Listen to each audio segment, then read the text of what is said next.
dijelaskan terkait acara hari ini, Pak. Ya, jadi ini adalah kita sudah pengurus yang baru ini yang kurang lebih 2,5 bulan.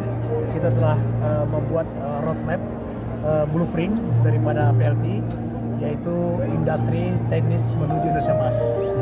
Dari itu semua kita telah merangkai beberapa program, misalnya kompetisi untuk menciptakan prestasi. Kita mulai dari 14 festival, kemudian kompetisi yang berjenjang dari kabupaten kota sampai dengan nasional itu 16. Kita start dari 16 ini untuk penciptaan prestasi, baik untuk menyiapkan atlet SEA Games, Asian Games, Olimpiade maupun profesional.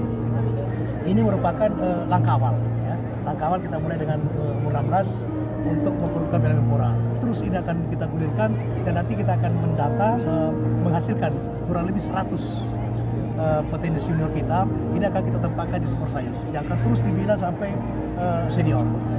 Nah, setelah dia senior kemudian dia harus beralih kepada profesional. Nah, kita telah menciptakan sebuah kompetisi yang namanya Liga Tenis Profesional yang ikuti oleh klub. Nah, nanti untuk memberikan kegairahan bagi pelatih Indonesia, maka setiap binaannya itu ketika beralih ke profesional dia ada transfer. Jadi ada royalti kepada pelatih maupun kepada klubnya. Nah, sehingga ada rangsangan bagi klub, ada rangsangan bagi pelatih untuk terus bergairah, ada motivasi, ada sugesti untuk menciptakan pemain-pemain. Itu merupakan blueprint Pak Deputi, sehingga dengan demikian insya Allah PLT sudah berada di jalan yang benar dalam rangka mengharumkan bangsa dan negara. Nah, kemudian bagaimana menciptakan soal gini, kultur membina sepak bola dengan membina tenis berbeda. Kalau sepak bola itu teamwork, sepak bola itu kebersamaan, kerjasama. Tapi kalau membina tenis itu individual. Ini ada perbedaan dari sisi culture dan budaya. Tapi pengurusnya tidak boleh dibina dibiarkan untuk dia berbuat sesuatu yang bersifat individualistik. Harus kita kompakkan, maka saya menggelar kejuaraan antar pengurus. Dan ini bukan sekedar pertandingan seperti ala-ala aja, enggak. Banyak juga pemain tenis kita yang pengurus itu adalah berprestasi. Nah, sehingga dengan demikian sekalipun sasarannya tidak mungkin lagi SEA Games dan sebagainya. Nah, oleh karena itu maka dalam rangka menciptakan kebersamaan, persatuan, maka kita buat juga kompetisi untuk antar pengurus dimulai kabupaten kota sampai dengan nasional. Nah, insya Allah tahun depan akan semakin lebih baik. Pak, ini kelompok kita sudah umur punya roadmap untuk Olimpiade. Kelompok umur hanya 16 saja Pak. Kenapa alasannya Pak? Ini karena kita akan start untuk menciptakan prestasi itu adalah dari 16. Kalau 14 kita kelompokkan festival.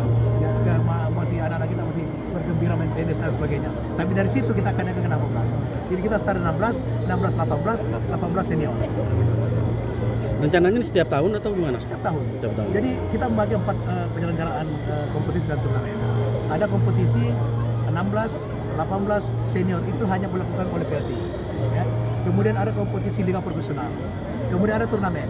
Nah, turnamen ini siapa saja boleh menyelenggarakan dari seluruh komunitas. Yang keempat adalah kompetisi yang dilakukan oleh komunitas. Dan kelima disabilitas. Jadi disabilitas. Pak, berapa peserta Pak untuk KU16-nya Pak? Kalau untuk KU16 ini itu sudah mulai dari kabupaten kota. Jadi yang bertanding kabupaten kota kemudian menghadirkan juara di tingkat provinsi, provinsi bertanding di wilayah. Dan dari wilayah ke sini ada 8 yang lolos ini ditambah dengan 8. Pesertanya lebih dari 1.000. Pak, tenis olahraga individual artinya berbeda dengan sepak bola. Apakah nantinya tidak akan ada pemain diaspora ataupun naturalisasi Pak seperti sepak bola? Jadi gini, karena pemerintah Menpora mengharapkan kepada saya agar kita bisa, kalau SEA Games insya Allah kita akan bisa menggunakan secara umum, tapi Asian Games itu kita harus kerja keras. Nah, kemudian bagaimana kita bisa ikut Olimpiade? Nah, untuk ikut Olimpiade itu harus dari ranking 1 sampai ranking 100. Ardila sekarang itu sudah berada di ranking antara 50-an, tapi pasangannya luar. Maka kami juga dalam blueprint itu naturalisasi.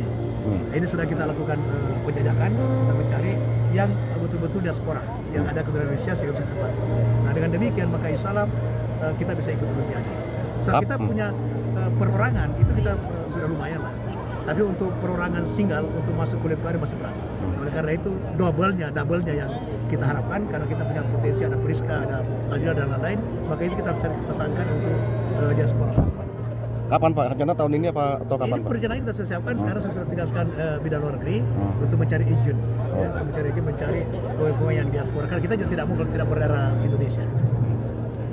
Untuk dari Kemenpora sendiri Pak, supportnya gimana Pak?